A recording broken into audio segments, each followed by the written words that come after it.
What is not rising is the access to testing kits for the health district. Other neighborhood leaders say that vision should extend beyond the city's core. That brings the total number of cases here to 976. Throw it out at the end of each day. But that all changed when I became a patient. That man told me he was on the phone outside of his office just a few blocks away from where this shooting happened. The end goal is to get him out of the home safely. What started as a peaceful protest took a dangerous turn just before nightfall. STA is spending about $120,000. All it takes is one call. You know what that means. This is a strange sight for the beginning of May in Spokane. It's right here in McEwen Park. This is actually a photo from during his time in the service. I felt like Frogger trying to drive around all of the trash cans in the row. Well, even Santa and Mrs. Claus have to take time to hit the slope. I let my guard down with a trip home to see family. I had no idea of the undetected danger in my body. It definitely wasn't anything crazy enough that I thought you had to get tested. It started with a little sore throat, some congestion. Honestly, I thought I had allergies, but I got tested just in case. My best friend was visiting me when I found out that I was positive for COVID-19. Kind of the panic set in and the stress of the situation and, you know, who you need to let know and how you need to track it. When they called me and they told me my test results were positive, the first person I thought of was you. And I regretted seeing you because I put you at risk. I was mad at myself for hugging my mom. Then COVID gave me more to deal with. I couldn't stop coughing, my chest hurt, and I've never been so tired in my life. I took my temperature every day, never had a fever. For me, I was doing everything I could not to just get in a car and come to you. I had to meet all of these requirements before I could leave my house.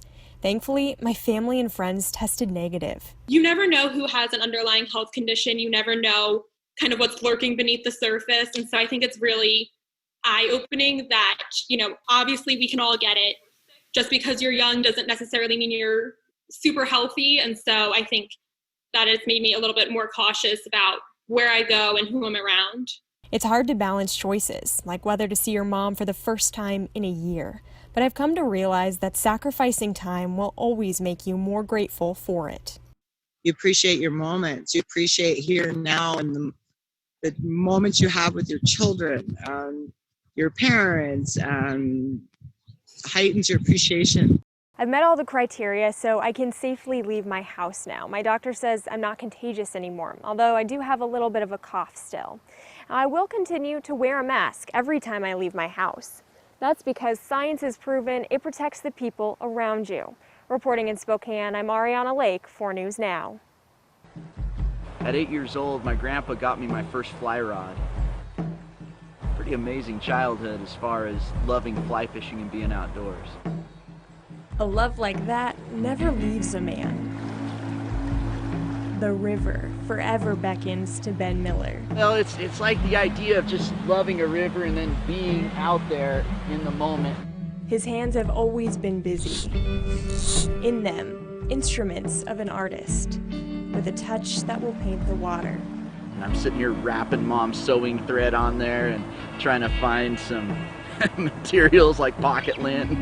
I'd present them to my grandpa and he would take them and he would say it's the most perfect fly. And from there, his passion for fly fishing grew, as vast and mighty as the Spokane River.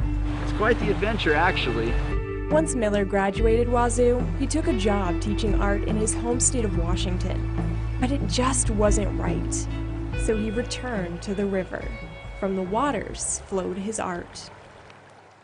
This is scary as heck to one day wake up and say, oh, I'm going to start making these paintings and then go out into the world and see what the world holds for you. Scary, because in his hand isn't a brush. It's a style and a way of painting that a lot of folks could understand when they see it. With the movement, with the action, with the colors, everything. Bits of yarn. And then these are kind of the workhorse. Replace the hook. With each cast, paint-soaked yarn strikes his canvas. Burn umber, paint's great for the shadow. Amid the flow of any river, he finds the expansive empire beneath the surface. It's just a smear of color going by. An abstract moment in time, captured in acrylic. Miller knows not everyone loves his style. Like one guy walked away, he's like, that's the dumbest thing I've ever seen. And I was like, yes, it was great. And I loved that reaction because he didn't maybe agree with it, but he still had to acknowledge it. At the end of the day, when he sees his masterpiece, I am ecstatic about it. just like that, he's a kid again, returning to the river. Sometimes, I mean, I'll stand on these rivers and there's nowhere else I'd rather want to be.